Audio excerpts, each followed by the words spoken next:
11월 14일 오스왈드 챔버스의 주님은 나의 책을 봉헌하겠습니다. 제목은 하나님의 계획을 발견하는 것. 여호와께서 길에서 나를 인도하사 하나님과 깊게 하나가 되면 끊임없이 주님께 나를 어떻게 인도해 달라고 구하지 않게 됩니다.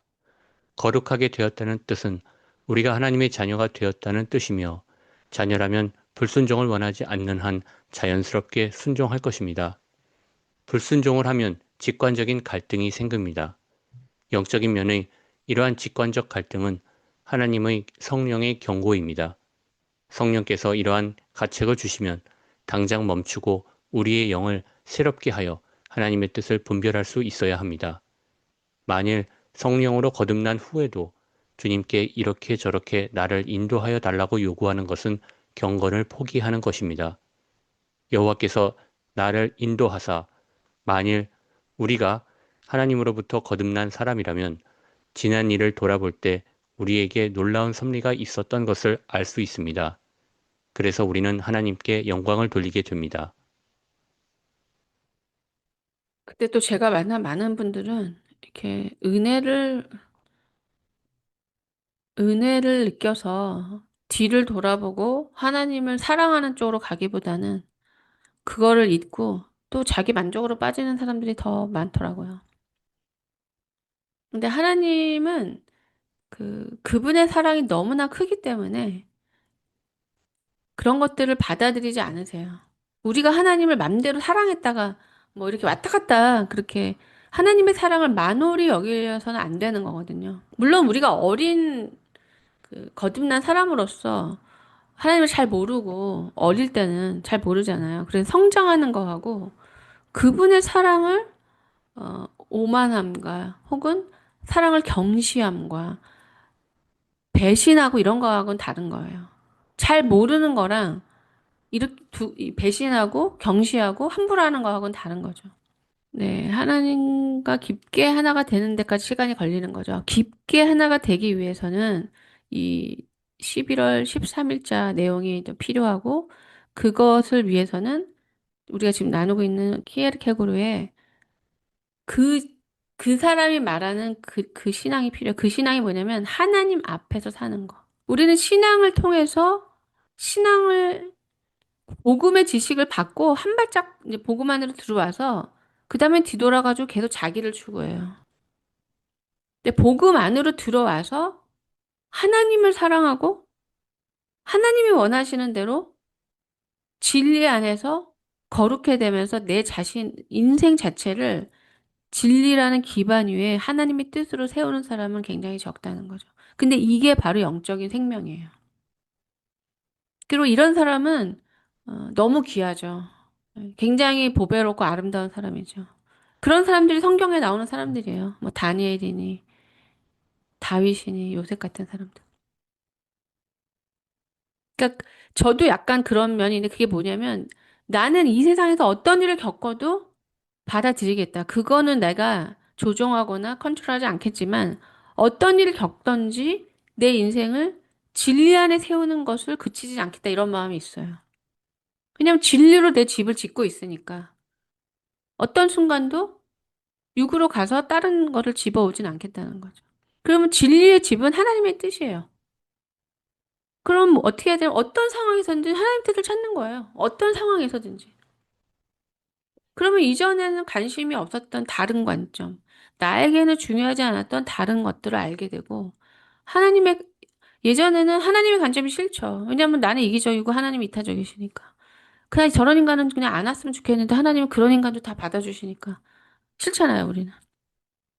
하지만 그런 하나님에 대해서 우리가 알게 되면서 아, 하나님은 이렇게 편견도 없으시고 편애도 없으시고 모든 이에게 자비로우시고 은혜가 넘치시고 언제나 우리를 이렇게 그분의 은혜가 이렇게 모자라거나 그치거나 어, 끊어지지 않는다라는 것을 하나님과 동행하면서 알게 되면 그분을 사랑하지 않을 수가 없어요. 그런 존재가 이 세상에 없으니까. 근데 하나님의 일을 하면서 계속 하나님을 더 사랑하게 되지 않는다고 그랬잖아요. 이거를 깊이 생각하셔야 돼요. 그거는 계속 똑같은 방향의 자기 일을 하고 있는 거예요. 그냥 자기가 생각해서 하는 거예요. 하나님 아마 팔짱 끼고 이렇게 보실 거예요. 저 팔짱 끼고 언제 내 말 들을 거냐 하면서 언제 내 뜻을 구할 거니? 이렇게 하시면서 하나님 강요하지 않으시니까 자기 뜻의 한계, 이거 육이네, 이거 옳지 않네라고 느끼고 하나님 어떻게 해야 되죠? 라고 질문할 때까지, 기도할 때까지 가만히 서 계시죠. 불순종할 때 성령께서 경고하시는 거, 마음의 불편함을 주시는 것도 굉장히 오래 지나서예요. 여기까지 오는 사람들 별로 못 봤어요. 일단 뭐 회개해서 이 길로 들어오지를 않으니까. 그러면 이 경고를 한다는 거는 우리가 이 길을 가겠다라는 뜻이 확정적인 거예요. 그 확정이라고는 좀 그렇지만 가려고 하지만 죄에 대해서 이기지 못하고 이런 게 있는 거죠. 하지만 가려고 하지만 시달리고 이렇게 갈등하는 거랑 그냥 가려는 마음이 없는데 죄 안에 있는 거랑은 다른 거거든요. 물론 우리는 그걸 구별하기는 어려워요. 하지만 가려고 하게 되면 이게 분명하면은 마귀의 참소를 이길 수가 있어요. 나는 지금 가려고 하는 거고, 지금 시간이 걸리는 거고, 쟤랑 싸우고 있다고. 근데 가지 않으려는 사람이 어떻게 마귀의 참소를 이길 수 있습니까? 자기가 안 가는데. 마귀가 하는 말이 맞는 거죠. 성령께서 불순종에 네가 좀 잘못된 길에 서 있다라고 마음의 불편함을 주시면 당장 멈추고 우리 영을 새롭게 해서 하나님의 뜻을 분별할 수 있어야 한다. 그럼 그냥 가치를 주시면 이렇게 싹 바꾸면 되는데 왜 또 뭐 새로 영을 새롭게 해야 되나? 이것도 참 깊은 말입니다. 예, 일단 하나님의 뜻은 성령을 통해서 우리에게 오기 때문에 다 영적인 거예요. 근데 인간의 뜻은 뭐 일단은 육이죠. 인간의 어떤 뜻을 잡으면 음, 예를 들어서 뭐 도박을 한다. 아니면 뭐 인터넷 중독이다. 그러면 그것만 사람은 생각하게 되잖아요. 어떤 그 틀에 딱 갇히게 돼요. 어떤 뜻을 갖게 되면. 뭐 예를 들어서 뭐 음란한 것이다. 그러면 뭐 포르노 같은 걸 보고 싶겠죠? 또 뭐 인터넷에서 뭐 그런 걸 사이트를 찾거나 그러면 또 몰래 봐야 되니까 어디에 숨거나 그다음에 뭐 누군가 눈치채는 것 같으면은 조금 이렇게 변명해야 되고 이런 틀이 생겨요. 죄가 들어오면은. 왜냐면 세상에서는 이걸 죄로 여기지 않았기 때문에 그냥 맘대로 했어요. 그렇기 때문에 성령께서 우리에게 어떤 가책과 이게 당장 뭐 죄든지 하는 뜻이 아니든지 하면은 영이 새로워져야 된다는 거죠. 뭔가 다른 스피릿이 들어와서 또아리를 틀고 우리 안에서 뭔가를 진행시키고 있는 거예요. 그러니까 성경에 욕심이 잉태한즉 죄를 낳고 죄가 장성하면 사망을 낳는다 하잖아요. 그러니까 우리가 어떤 걸 욕심을 품으면 그게 잉태가 되는 거예요, 뭔가가. 욕심이 수정이 된 거예요, 우리 안에. 그러면 이제 죄를 낳는 거예요, 프로덕트가. 그럼 죄가 탄생돼서 우리 인생에 사망이라는 열매를 맺는다는 거죠. 그렇기 때문에 하나님의 뜻을 행하기 위해서는 이런 더러운 그 성령이 아닌 이 영들에 대한 그 청소가 필요한 거죠. 그러니까 이게 좀 남자분들은 모르시지만 여자가 유산을 하게 되면은 그 자궁 청소를 하잖아요. 병원에 가서. 그 아이가 뭐 죽이든지 죽든지 그 찌꺼기 이렇게 수정된 것들을 이제 끌어내야 되잖아요.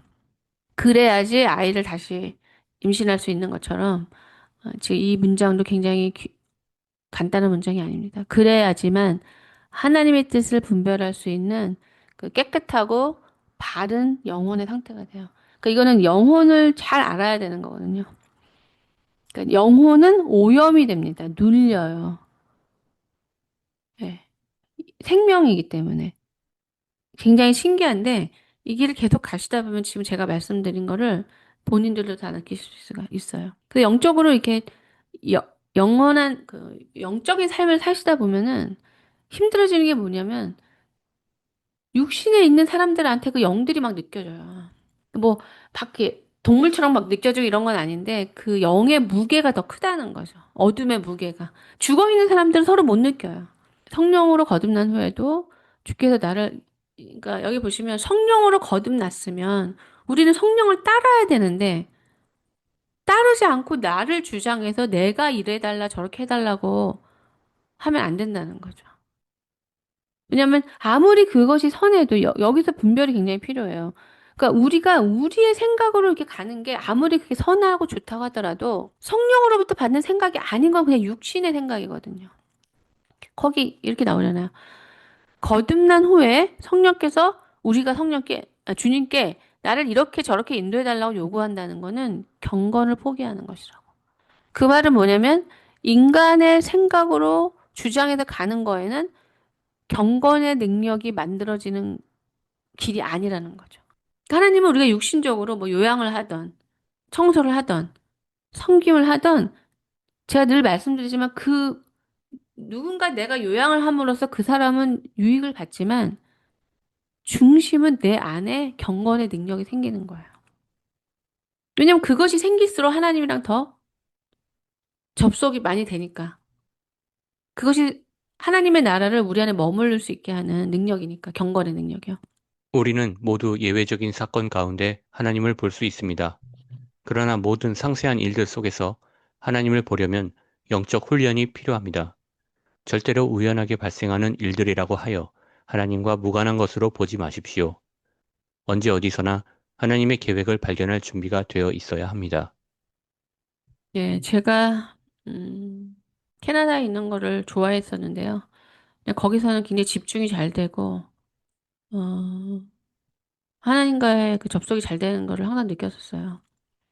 근데 2020년도인가? 그때 제가 영적으로 어려움에 빠진 상황이었죠. 유빈이에 대한 일 때문에. 그래서 일단 저의 뜻이 생기고 그것이 하나님 앞에 하나님 뜻이 아닌 저의 뜻이 제 안에 마음에 품게 되니까 영적으로 굉장히 힘들어졌어요. 그때 제가 캐나다에서 있는 게 너무 힘들다는 걸 느꼈어요. 그래서 그 전에 있었던 게 은혜였다는 거. 그게 좋았던 게 하나님이 나와 가까이 계시고 그분으로부터 깊은 집중 속에 생명을 얻었기 때문에 좋은 거지. 그 나라나 그 상황이 나한테 그걸 준 게 아니라는 걸 정말 확실히 알게 됐어요. 너무나 지루하고 힘들어가지고 괴로웠던 적이 있어요. 이 육의 삶에서 육정의 삶이 참 무익한 이유는 지금 이렇게 써 있어도 육신에 속한 상태에 있으면은 하나님의 섭리 같은 게 발견이 안 돼요. 감지도 안 되고. 그냥 자기 뜻으로 가득 채여 있어가지고 그런 영적인 감각이 굉장히 둔해진다고 그럴까요? 그래서 이 신앙은 진짜 이 단계별로 이것이 제대로 되어야 한다. 회개라는 것이 분명해야 되고 또 성령을 따라야 하는 그 이유와 동기, 그다음에 자기의 어떤 동의, 내가 성령을 따르고 싶다라는 그것이 확정이 되지 않으면 자꾸 딴 길로 가게 돼요. 되지가 않아요. 나아가지지가 않는다는 거죠. 그러니까 믿음으로 사는 사람들은 사실은 남들이 세상 사람들이 보기에는 뭐 하고 있는지를 잘 알 수가 없는 사람들이에요. 남들이 보는 것처럼 뭐, 아, 지금 이렇게 했으니까 절로 가겠구나. 뭐, 기승전결이 딱히 보이는 것도 아니고. 또 어떨 때는 굉장히 뭐 쓸데없는 거 하는 것 같고.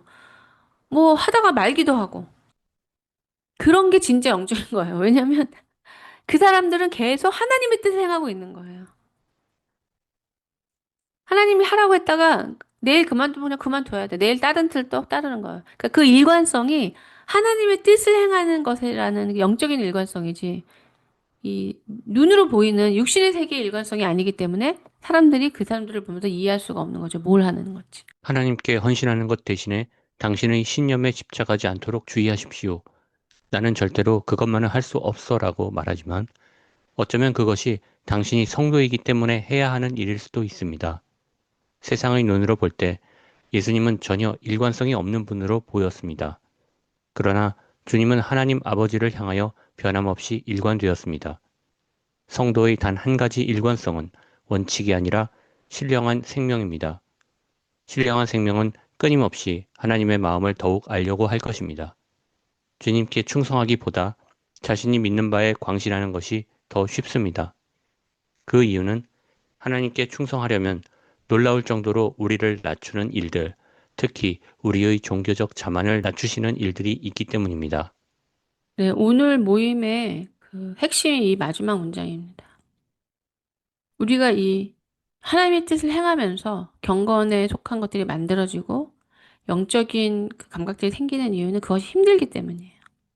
그것이 우리 자아를 깨뜨리고 어, 내 생각으로 살아왔던 그 논리에 맞지 않고 또 안 해보던 것을 해야 되고 그렇기 때문에 매번 그 일들이 쉽지 않기 때문에 과거의 나라면 이걸 하지 않을 거라는 것을 분명히 스스로는 알 수 있어요. 남들은 뭐 대단하다, 뭐 어떻게 저런 걸 하냐 하지만 그것이 내가 하는 게 아니라는 거, 내가 순종하고 있는 거라는 거를 그걸 알 수 있죠. 그리고 하나님은 그래, 네가 얼마나 바이올린을 잘 치나 보자, 얼마나 피아노를 잘 치나 보자 이런 걸 보시지 않거든요.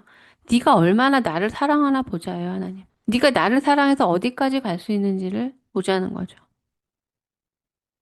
그러니까 그게 하나님의 뜻이라는 걸 아셔야 돼요. 그러니까 우리가 하나님을 사랑하지 않으면 그냥 혼자서 북치고 장구치고 하는 거예요. 자기 만족으로 빠져 있는 거예요.